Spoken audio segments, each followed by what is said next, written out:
அனைவருக்கும் வணக்கம். நாங்கள் இன்றைக்கி இரவு உணவாக நானும் இடித்த சம்பளம் செய்த நாங்கள்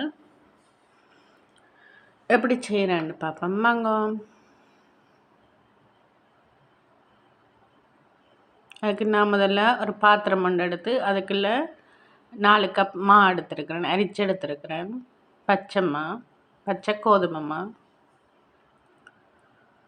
இதுக்குள்ளே தேவையான அளவு உப்பு சேர்க்குறேன். அடுத்ததாக பால்மா சேர்க்குறேன். பால்மா வந்து சாஃப்டாக இருக்கும் என்பதற்காக சேர்க்குறேன். 2 தேக்கரண்டி சேர்க்குறேன். அடுத்தது சீனியும் சேர்க்குறேன். சீனி கொஞ்சம் முறப்பாக கிறிஸ்பியாக இருக்கும் என்பதற்காக சீனி சேர்க்குறேன். அதுக்கும் 2 தேக்கரண்டி சேர்க்குறேன். அடுத்தது 2 தேக்கரண்டி எண்ணெய் சேர்க்குறேன். நான் தேங்காய் எண்ணெய் சேர்க்குறேன். நீங்கள் எந்த எண்ணெய் விரும்பினாலும் சேர்த்துக்கொள்ளலாம். சேர்த்து எல்லாத்தையும் ஒன்றா கலந்து விடுவோம்.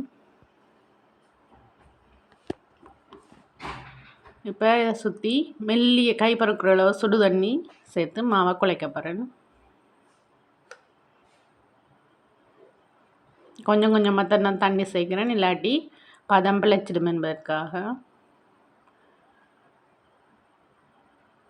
இப்போ தண்ணி எனக்கு காணும், இதை பதமாக குழைச்செடுப்பேன்.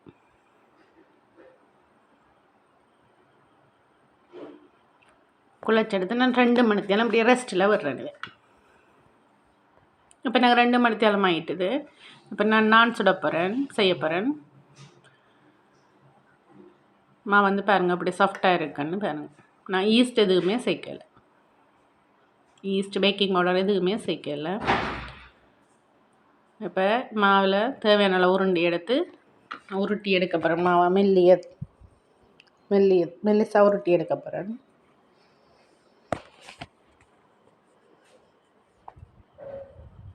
எண்ணெய் சேர்க்காம தான் உருட்டு.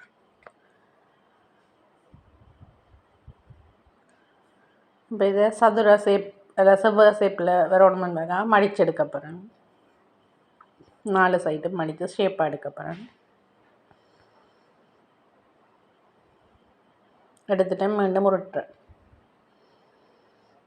இப்போ எனக்கு வந்து ஷேப் வந்துட்டுது. இப்போ தோசை தட்டில் போட்டு சுட்டு எடுக்க போகிறேன்.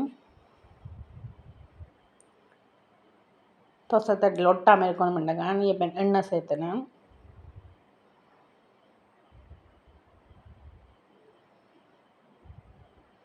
நான் சின்ன பிள்ளைகள் கொடுக்க போகிறோடைய நெய் சேர்த்து தண்ணி பொரித்து ஆட்டி எடுக்கிறேன். நீங்கள் உங்களுக்கு விரும்பி எந்த எண்ணெய்னாலும் சேர்த்துக்கொள்ளுங்க. இப்போ பாருங்க கொஞ்சம் கொஞ்சம் கும்பலாக வருது.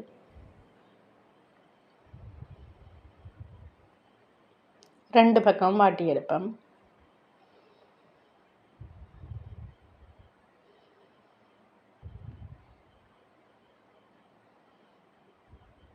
நல்லா மொறுமொறுப்பான நான் எனக்கு தயாராகிட்டு. இப்போ இதே அடுப்பில் இப்படி மிச்ச நான்களையும் உருட்டி நாங்கள் சுட்டு எடுத்தோம்னு சொன்னால் எங்களுக்கு சூப்பரான நான் தயாராகிடு. Thank you. Thanks for watching. Like and subscribe please. Thank you.